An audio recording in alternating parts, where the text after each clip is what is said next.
बिहार में हम लोग के गठबंधन के बिना सरकार नहीं बनती।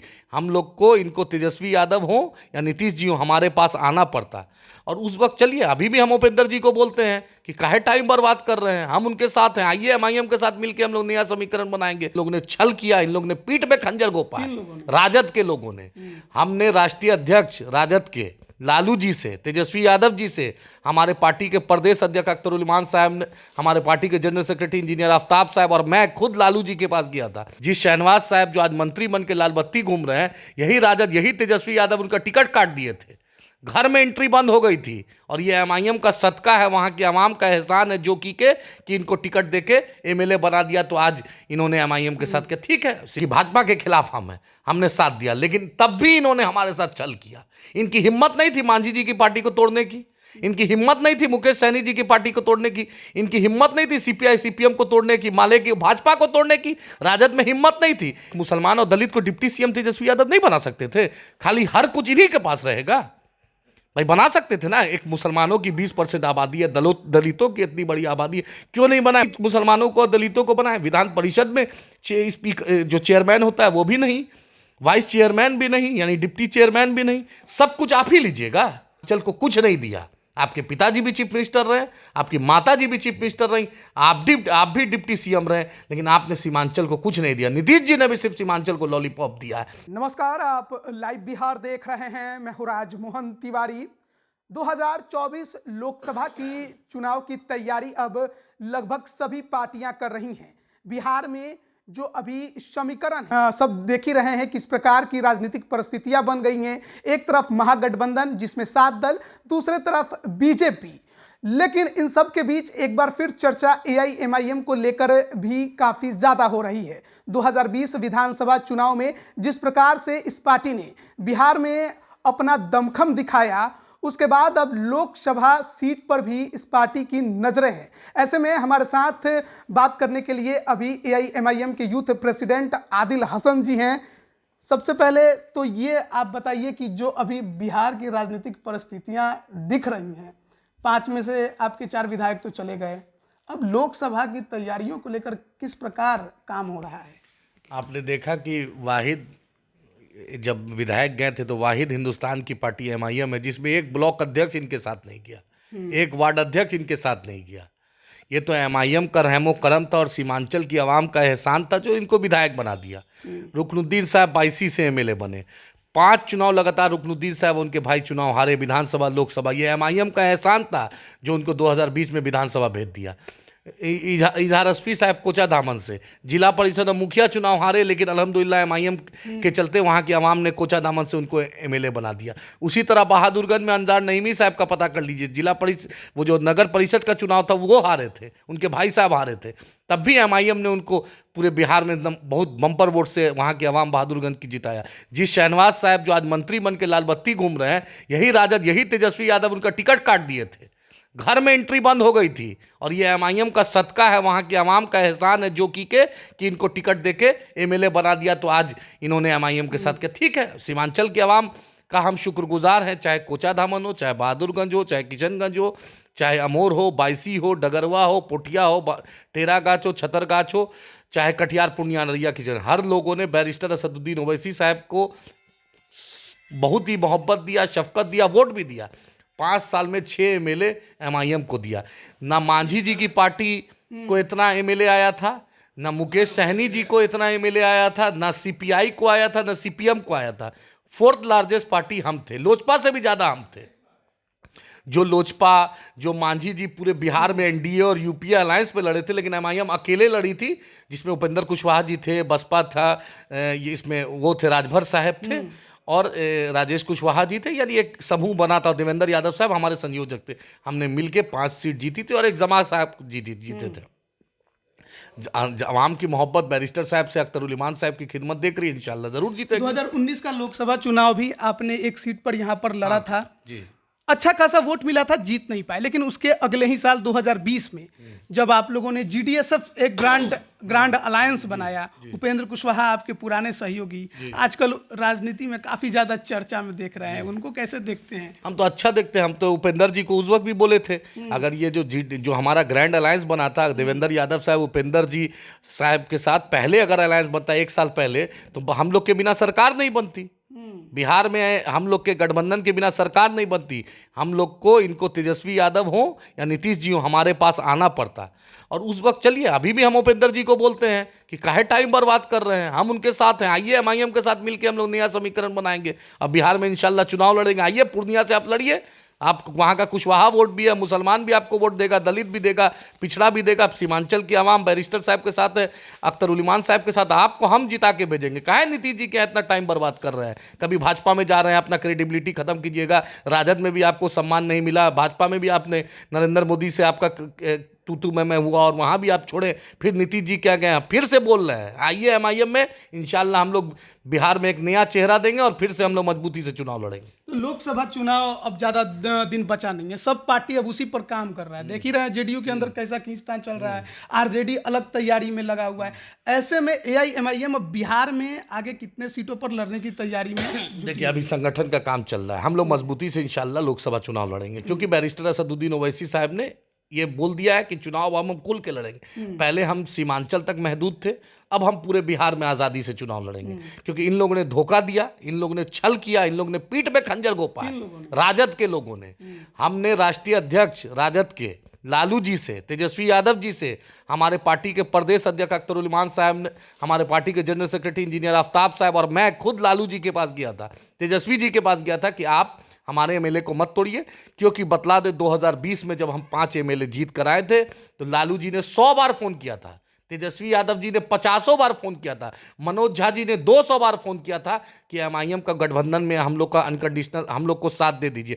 हमारे नेता बैरिस्टर असदुद्दीन ओवैसी साहब ने अख्तर उलिमान साहब को कहा कि हम अनकंडीशनल आपको देते हैं साथ, आप 118 लाइए, हम 123 में सरकार बनाइए।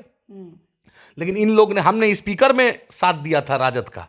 हमने जब भी अपोजिशन का मुद्दा हुआ, हमारे नेता अख्तर उलिमान साहब और एमएलए को इंस्ट्रक्शन था कि आप, क्योंकि भाजपा के खिलाफ हम हैं, हमने साथ दिया। लेकिन तब भी इन्होंने हमारे साथ छल किया।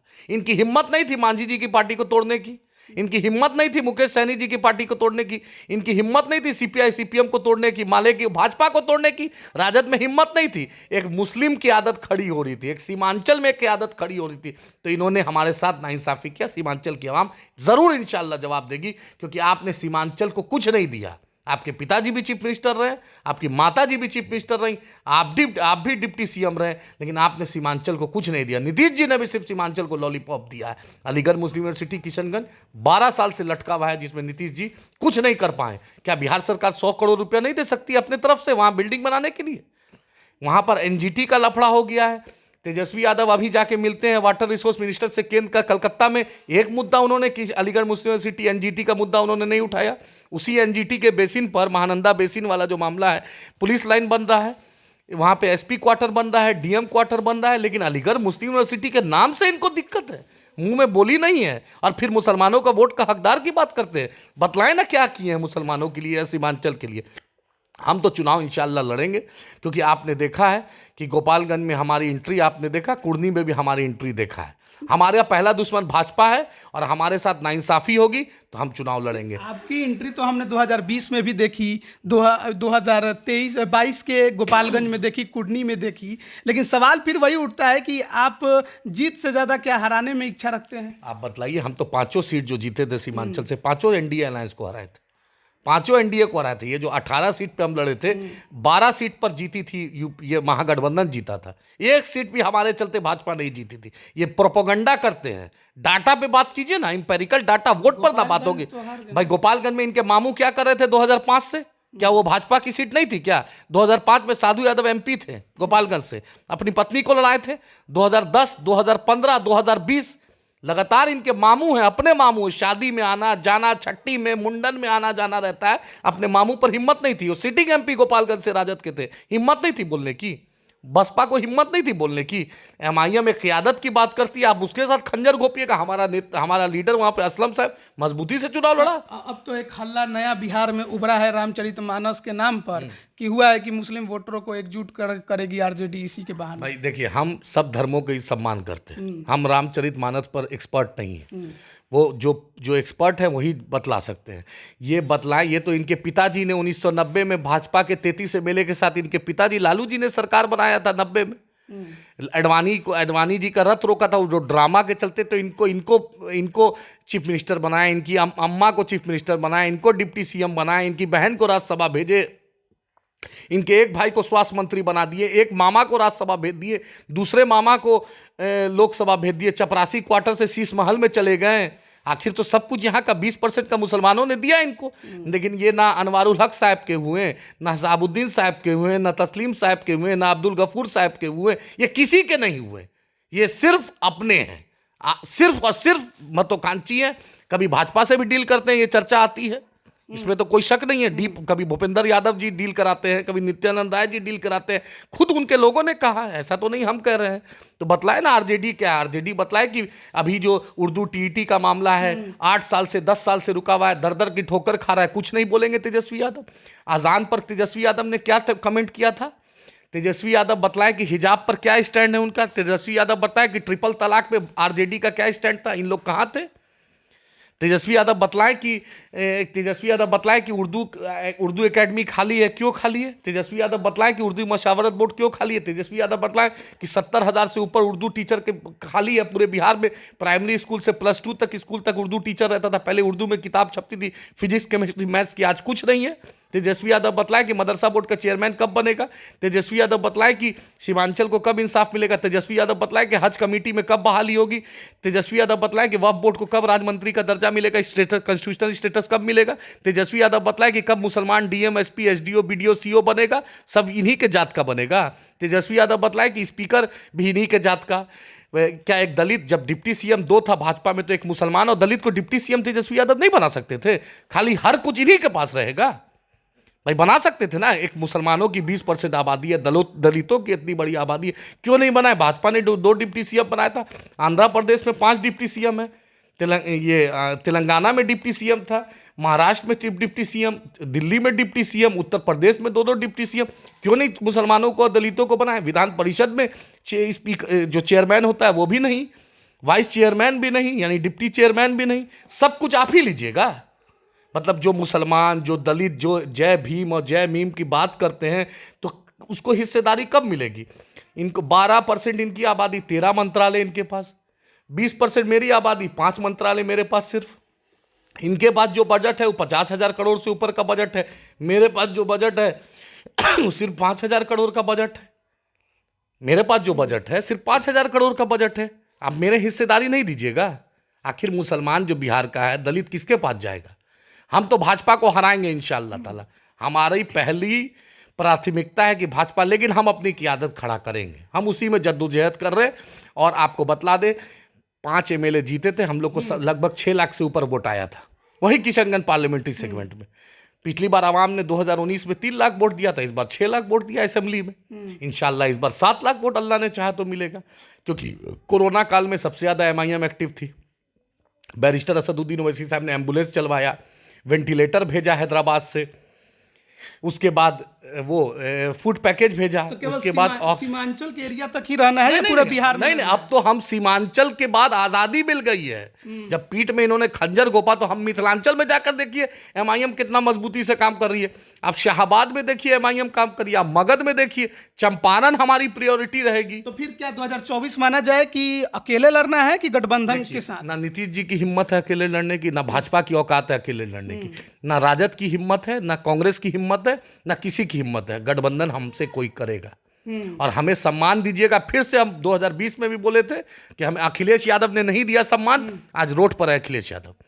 हमारा टीआरएस से अलायंस है, इनडायरेक्ट अलायंस मान लीजिए। टीआरएस हमें भाई बोलता है, वही टीआरएस को नीतीश जी चाय पिलाते हैं, वही टीआरएस को तेजस्वी यादव घर में काजू पिस्ता खिलाते हैं, वही टीआरएस की रैली में ललन जी और तेजस्वी यादव जा रहे हैं। और एमआईएम से दिक्कत है, जो टीआरएस को एमआईएम साथ देती है, जो टीआरएस बैरिस्टर असदुद्दीन ओवैसी साहब, अकबर ओवैसी साहब के रिप्रेजेंटेशन में टीआरएस वहाँ के माइनॉरिटीज़ का, दलित का, पिछड़ों का काम करता है। जो भी माइनॉरिटी इशू होता है सबसे पहले चीफ मिनिस्टर बैरिस्टर साहब, अकबर साहब को फोन लगाते हैं। वो ठीक है, क्योंकि दिक्कत यहाँ पर है कि एक आवाज उठ रही है, जो अख्तरुल इमान साहब एक लीडरशिप उन्होंने दिया बिहार में, एक इंडिपेंडेंट वॉइस दिया, उससे दिक्कत है कि मेरे ही सब दरबारी करे, सब मेरे ही मोहताज रहे। एक आखिरी सवाल, कितने सीट पर फिर भी लड़ने का अनुमान? देखिए, हम पूरी तैयारी करें, संगठन पे अच्छी तैयारी हो रही है। आप जाकर शेरघाटी में देख लीजिए, आप नवादा में देख लीजिए, आप जमुई में देख लीजिए, आप बक्सर में देख लीजिए, आप कैमूर में देख लीजिए। हम आप मेहनत कर रहे हैं। ये फैसला बैरिस्टर असदुद्दीन ओवैसी साहब दारुसलाम से होगा कि हम कितनी सीट पे लड़ेंगे, लेकिन किशनगंज 100% लड़ेंगे। क्योंकि और एक बात बतला दे, तेजस्वी यादव पूरी ताकत लगा दे तो सिर्फ मधेपुरा जीत सकते हैं। अच्छा। नीतीश जी पूरी ताकत लगा दे अपने जात का तो सिर्फ नालंदा जीत सकते हैं। हम कटिहार, पूर्णिया, अररिया, किशनगंज चारों सीट अपने दम पे जीत सकते हैं। अच्छा। अब फिर से आपके माध्यम से बोलते हैं, उपेंद्र जी को टाइम जो बर्बाद कर रहे हैं इधर उधर, टाइम नहीं बर्बाद करें, जाके संदेश दे दीजिए आए एमआईएम में, क्योंकि पिछले बार हमें टाइम नहीं मिला था। अगर टाइम रहता तो मजबूती से हम रहते। 1 साल मिलता, देवेंद्र यादव साहब का छवि छाप, साफ सुथरा छवि, उपेंद्र जी का भी नन करप्ट थे, सब मिलके भाजपा में उनको कुछ नहीं होने वाला। जो समता मूलक समाज की बात उपेंद्र कुशवाहा जी करते हैं, जो महात्मा फुले और फातिमा शेख और सावित्री फुले जी की बात करते हैं, भाजपा में कुछ नहीं होने वाला। भाजपा डूबती नैया अब होने जा रही है। भाजपा का अहंकार सर चढ़कर बोल रहा है, जो आप देखिएगा आने वाले भविष्य में भाजपा का अहंकार उसको ले डूबेगा। और भाजपा आम जनजीवन, महंगाई, बेरोजगारी, पेट्रोल डीजल, जीएसटी, नोटबंदी के चलते आम लोग तरस्त है, वो डूबने वाली नहीं है। उपेंद्र जी उस नैया पे नहीं डूबे और जदयू में भी उनको सम्मान नहीं मिलेगा।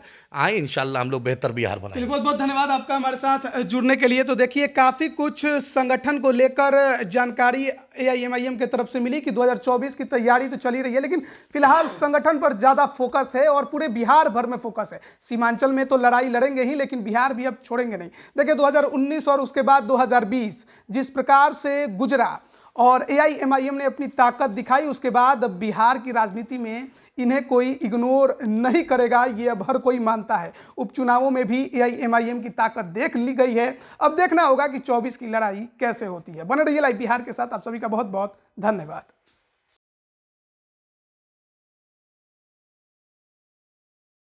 लाइव बिहार यूट्यूब पर सब्सक्राइब और फेसबुक पर लाइक जरूर करें।